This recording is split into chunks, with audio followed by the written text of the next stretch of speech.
আমি আমাকে নিয়ে বলছি, আপনি আপনাকে নিয়ে বলুন। কারণ অন্যের দিকে আঙ্গুল তোলা সঠিক নয়। আঙ্গুল তুলতে হয় নিজের দিকে। অন্যের করতে হয় প্রশংসা, বদনাম যদি করতে হয় নিজের করতে হয়। কথা বলেন ঠিক কিনা? কারণ আপনারা শিক্ষিত সমাজের মানুষ, অল্প করে পড়লে বাকিটা বুঝতে পারবেন। এবার একজন বান্দা ভাবতে লাগলো, আমি পড়ালেখা করলাম, আমি বিদেশ করলাম, আমি চাকরি করলাম, আমি বিয়ে করলাম, আমি সংসার করলাম, আমি মা বাবা ছেড়ে স্বামীর বাড়িতে গেলাম, আমি অন্য চিনি না জানি না একটা মেয়েকে বিয়ে করলাম, আমি একজন চিনা জানা বিয়ে করার জন্য একটা প্রেম করলাম, আমি মোবাইল কিনলাম, আমি গাড়ি কিনলাম, আমি হন্ডা কিনলাম, এভরিথিং করার পরও এই মনটা শান্তি হচ্ছে না কেন? 2 মিনিট শান্তি থাকলে 10 মিনিট অশান্তি হয়ে যাচ্ছে, 10 মিনিট অশান্তি হয়ে যাচ্ছে। কারো প্রেসার আছে, কারো কাছে প্রেসার নাই, কারো কাছে ডায়াবেটিস আছে, কারো কাছে ডায়াবেটিস নাই, কিন্তু এই টেনশন রোগটা সবার কাছে আছে, ডিপ্রেশন রোগটা সবার কাছে আছে, মনের অশান্তি রোগটা সবার কাছে আছে। এবার সারা দুনিয়ার মানুষ বড় বড় ডাক্তারদেরকে নিয়ে কাউন্সেলিং করতে বসে গেল। ও ডাক্তার, ডায়াবেটিস রোগ হয়েছে, ওষুধ কি আছে? বলে যে অনেক ওষুধটা খেয়ে ফেলো, মাত্রা অনুযায়ী তোমার ডায়াবেটিস কমে যাবে, এইভাবে চলো ডায়াবেটিস কমে যাবে, এটা খাও, উচ্চ প্রেসারের জন্য এটা, নিম্ন প্রেসারের জন্য এটা, ডায়াবেটিসের জন্য এটা, হার্টের জন্য এটা। এবার ডাক্তারকে জিজ্ঞেস করলাম, মনটা বড় অশান্তি হয়ে আছে, একটা ওষুধ দেন না আমার মনটা শান্তি করার জন্য। ডাক্তার বলে, তোর কাছে থাকলে আমাকে একটা দে, কারণ আমি ডাক্তার হওয়ার পর লক্ষ টাকা কামাই, ঘরে যাইয়া শান্তি নাই, পরিবারের কাছে শান্তি নাই, স্বামীর কাছে শান্তি নাই, বাচ্চার কাছে শান্তি নাই, ঘরের মধ্যে শান্তি নাই, গাড়ির মধ্যে শান্তি নাই, নাই নাই নাই নাই শান্তি নাই। এবার জগৎ সিলিন্ডার করে বলে যে কোনো বিজ্ঞানের কাছে যাব না, তো যাবো তো যাবো কোথায়? এবার রব্বে করিম ডাকছে, ওয়াল্লাযী আনজালা সাকিনাতাহ ফি কুলুবিল মুমিনিন, আল্লাহ যে শান্তি দিয়েছিস কোথায় পাবি না? আল্লাহর দরবারে চলে যায়, সব শান্তি আমি দিই। একটা কথা মনে রাখবেন ভাইয়েরা, তর্কয়ে তর্ক বাড়াই, ঝগড়া বাড়ায়, আত্মীয়তার সঙ্গে তর্ক আস্তে আস্তে দূরে যাইতে যাইতে এখন আহন মারপেটের ভাইও দূরে চলে গেছে। এবার বলেন, আপনি যে ছেলে বিয়ে দিবেন, আপনার জন্য যে বউ আনবেন, ছেলের জন্য কিংবা মেয়ে বিয়ে দিবেন, চাচা লাগছেন, লাগতো না, মোল্লা খালা লাগতো না, তো সম্পর্ক তো আগে থেকে কাট করে রাখছেন। মায়ের বাড়ির কি দেখাইবেন? আপনি আমি কত বোকা জানেন? আমাদের মতো গাদার কেউ নাই, গাদাও আমরা দেখতে হাসে, হয়তো রানী মানুষ। আমরা তর্ক করে যে সময়টা কাটাইছি, এটা যদি গবেষণার মধ্যে দিতে পারতাম, দেশের জন্য কিছু করতে না পারলো, ইসলামের জন্য কিছু করতে না পারলো, অন্তত নিজের আত্মাকে আলোকিত করতে পারতাম। এবার একটা কথা সারা বাংলাদেশে জানে, নিজে বাঁচলে আসলে মা, আমরা তো জানেন দেখি কয়েকজন যারা বাঙালি তারা কই রোহিঙ্গারা চুপ করে থেকে নিজে আসলে। আমি বারবার বলছি, মাইকের আওয়াজ যতটুকু যাচ্ছে আসার দরকার নাই, কানটা খুলে রাখেন। যদি নিজের ভালো চান, নিজে বাঁচলে বলে আমার বাঁচা আমাকে বাঁচতে হবে, আপনার বাঁচা আপনাকে বাঁচতে হবে। তো বুদ্ধিমানরা কি করে? নিজে আগে বাঁচে। আমি নিজে বাঁচলাম না, আমি অন্যরা বাঁচাবো কি? কারণ এই পর্যন্ত কোন ক্যান্সারে আক্রান্ত ডাক্তারে তাদের রোগের চিকিৎসা করছে আমি শুনি নাই। যে ডাক্তার নিজে ক্যান্সার রোগী, সে যাইয়া অন্য কোনো ক্যান্সারের আবিষ্কার চিকিৎসা করছে আমাদের জানার মধ্যে নেই। আসেন জীবনের গাড়িতে একটু ব্রেক লাগান, অন্তত নিজের ভালোর জন্য। আমি বলছি, আমার কোনো কথা গ্রহণ করতে হবে না, আপনার বিবেক আছে, আপনি নিজে বিবেচনা করে দেখবেন, সঠিক মন লাগলে নিয়ে নেবেন, নালে বাদ দিবেন, শেষ তো। কাহিনী তো আর কোনো দরকার ঝগড়া করার দরকার। এবার আমি মনোযোগ দিব আপনাদের, আপনারা মনোযোগ দিবেন আমার দিকে। শান্তি চাই, শান্তি চাই, কিন্তু শান্তি, সুখ চাই কিন্তু সুখ, বাইরেও সুখ, ভিতরেও সুখ, ঘরেও সুখ, দূর সম্পর্কের কাছেও সুখ, কাছের গুলার সাথে সুখ, একদম কাছে যে তার কাছেও সুখ, কিন্তু নিজের মনের কাছে ভাই। এবার সে বান্দা একদম গভীর মনোযোগ, এবার সে বান্দা মনে মনে চিন্তা করলো, 12টা মাসের মধ্যে আমি প্রত্যেক দিন চাকরি করি, ব্যবসা করি, বিদেশ করি, টাকা কামাই, আমার একটু রিল্যাক্সিং এর দরকার আছে। চলো একটু রিল্যাক্স হওয়ার জন্য যেটাকে বলে ট্যুর করে আসি। যুবকরা মনোযোগ দিবেন প্লিজ, ট্যুর করে আসি। সে আবার ঢাকা থেকে চলে গেল কক্সবাজার। সফর দিছে কয়দিন? 7 দিন। জোরে বলেন না কয়দিন? 7 দিনের সফর যাওয়ার পরে সে দেখেছে 2 দিন 3 দিন থাকার পরে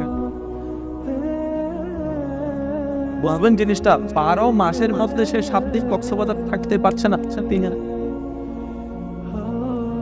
ম্যানেজার, ইয়েস স্যার, টিকিট কাটো।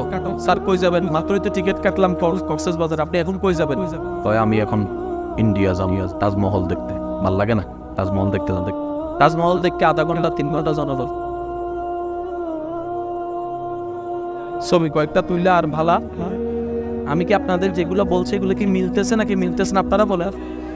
মিললে হ্যাঁ বলেন, না বললে না বলেন। যদি রবট হন তাহলে মিলতো না, বুঝলেন কথা? যদি রবট হন তাহলে মিলবে, আর যদি রক্ত মাংস থাকে তাহলে মিলার সম্ভাবনা আছে। আমি কেন কথাটা এখান থেকে শুরু করছি? ওমা তৌফিক ইল্লা বিল্লাহ, রবি যদি আমাকে বলার তৌফিক দান করেন, আপনারা বোঝার চেষ্টা করবেন এবং বোঝার আমি চেষ্টা করাবো, আল্লাহ যদি আমাকে তৌফিক দাও। ইমানদার ভাইরা, সে ইন্ডিয়া যাওয়ার পর দেখে ভালো লাগে না। সে এখন নেপাল গেল, সে এখন অস্ট্রেলিয়া গেল, সিডনি, ভালো লাগে না। এবার লন্ডন চলে গেল, সে ব্রিজে, ভালো লাগে না। এবার সে চলে গেছে দুবাই, রুশ খলিফা, চলে গেছে আমেরিকা, ভাল লাগে না। সাগর ভাল লাগে না, আটলান্টিক মহাসাগর ভাল লাগে না, স্কটিক ভাল লাগে না, ওই আসমা কি জানি কই ওই বিমান থেকে চাপ দেওয়া ভাল লাগে না। কোন একটা কিছু করে সে এখানে শান্তি করতে পারতেছে না। এবার সব দিক দিয়ে বিরক্ত হইয়া দেশে আইসা রুমের মধ্যে দরজা জানালা বন্ধ করে, লাইটটা বন্ধ করে খাটের মধ্যে চুপ করে বসে রয়েছে। আর মনে মনে কই কি দিলে তুই শান্তি যোগী কফ, তুই যখন যা চাইছিস তখন তা দিছি। নকিয়া ফোন বাদ দিয়ে আইফোন লইছি, একদিন শান্তি থেকে এরপর আর ভাল লাগে না। তোর মনে মন কারে কি দিলে তুই শান্তি হবি বল, কারণ তুই অশান্তি হয়েছে, আমি অশান্তি। কথা বলে না রে ভাই, কি অশান্তি? আমি অশান্তি, আমি অশান্তি, পরিবার অশান্তি, আমি অশান্তি, ব্যবসা। তুই কি দিলে শান্তি হবে বল? সে চুপ করে বসে রয়েছে, কোনো কথা বলে না। এবার সে ভাবতে শান্তির তালাজে খুঁজতে সব দিক থেকে যখন নিরুপায় হয়ে গেল, এবার সে মনে মনে ভাবলো, আচ্ছা যাক অনেক কিছুতে নিজের মতো চাইছি, এবার একটু হুজুরদের কথা শুনে দেখি। ওই যে জুমার দিন হুজুরে কইছিল মন খারাপ লাগলে করতে সাউদে এটা করি। সে জায়নামাজটা বিছালো, জায়নামাজটা বিছিয়ে সে ওইখানের মধ্যে দাঁড়াই যাওয়ার পরে ডাইরেক্ট সিজদায় চলে গেল, চোখ দুইটা বন্ধ করে, কপালটা মাটিতে, নাকটা মাটিতে, হাতটা মাটিতে। সুবহানাল্লাহ বলেন না রে ভাই? কপালটা মাটিতে, নাকটা মাটিতে, হাতটা মাটিতে, পাটা মাটিতে, হাতটা মাটিতে, চোখটা বন্ধ করে রবের দরবারের মধ্যে ঝুঁকে পড়ে গেল। তসবিহ পর্যন্ত সে পড়ছে না, কিন্তু সে সিজদার মধ্যে পড়ে গেল। কিন্তু কিছুক্ষণ পরে 2-3 মিনিট যাওয়ার পরে দেখছে তার মনটা কেমন যেন একটু প্রশান্তির ধোলা দিচ্ছে, প্রশান্তির ছোঁয়া দিচ্ছে। বাট সে ভাবতে লাগলো, আমি বান্দাটা লক্ষ টাকা খরচ করে সারা বিশ্ব ভ্রমণ করেছি তোকে শান্তি করার জন্য, তোকে সিডনি দেখালাম, তোর ভালো লাগলো না, তোকে লন্ডন দেখালাম, তোর ভালো লাগলো না, তোকে আটলান্টিক মহাসাগর দেখালাম, ভালো লাগলো না, এই চাইনা আমাদের তুই এমন কি পানি সারা পৃথিবী খুশি তো এই শান্তি পেলাম না, সেটা নিজের রুমের মধ্যে চাইনা আমাদের মধ্যে পেয়ে যাচ্ছি। অন্তর ডাকবে আমাকে শান্তি করার জন্য, বিশ্বকে দেখায়ও না, আমার রবের জিকির শোনাও। আল্লাহ বিজিক্রি লাভ।